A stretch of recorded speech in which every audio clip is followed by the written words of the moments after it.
Donc pour le couple Fillon sont particulièrement lourdes. Quelle a été votre réaction à l'énoncé des condamnations? Ce sont des peines dans l'air du temps. Si vous voulez, si on reprend les choses au moment de l'affaire Cahuzac, ça commence avec l'affaire Cahuzac, puis ensuite vous avez l'affaire Balkany, puis vous avez l'affaire Nicolas Bazire, puis vous avez ensuite le procès Fillon. C'est dans l'air du temps de condamner de manière extrêmement lourde des politiques qui ont des fonctions de représentation de la nation et qui commettent des infractions. C'est une nouvelle ère qui s'ouvre et qui est absolument intraitable à l'égard des politiques. Donc la condamnation à 1 an, excusez-moi, à 2 ans ferme, c'est-à-dire 2 ans, en principe, ce n'est pas aménageable. La peine est aménageable à compter de 1 an, pas à compter de 2 ans.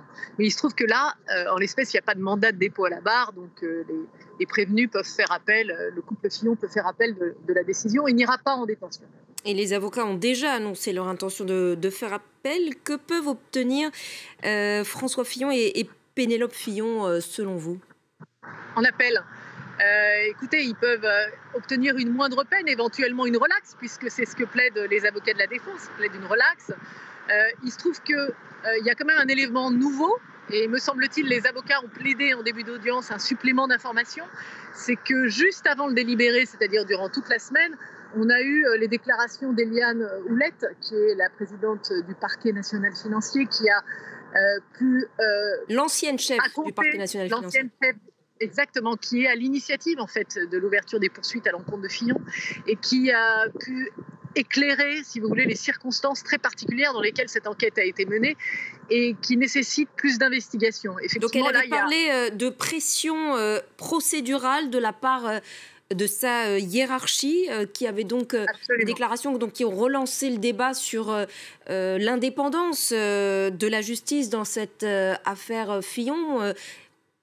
Sous-entendant qu'il y avait une sorte de célérité particulière dans la réalisation de cette enquête. Quel est votre sentiment à cet égard? Effectivement, c'est juste vrai. C'est-à-dire que François Fillon a eu un traitement très particulier dans cette affaire. Néanmoins, le parquet est aux ordres, ça n'est pas une nouveauté. Mais il faut faire toute la lumière sur ce qui s'est passé et je pense que l'audience d'appel sera très utile pour savoir exactement, d'ici là, si vous voulez, l'audience d'appel devrait intervenir d'ici 1 an, ce qui est assez long. Entre-temps, il y a l'affaire Sarkozy qui va venir en septembre prochain, et ces 2 affaires sont réellement mêlées parce que vous avez dans ces 2 affaires, l'affaire Sarkozy et l'affaire Fillon, des investigations très particulières menées par le parquet national financier qui sont propres à ces affaires-là, qui sont des affaires politiques. Et donc, l'une va servir l'autre. Merci beaucoup Delphine Millet pour votre intervention ce soir.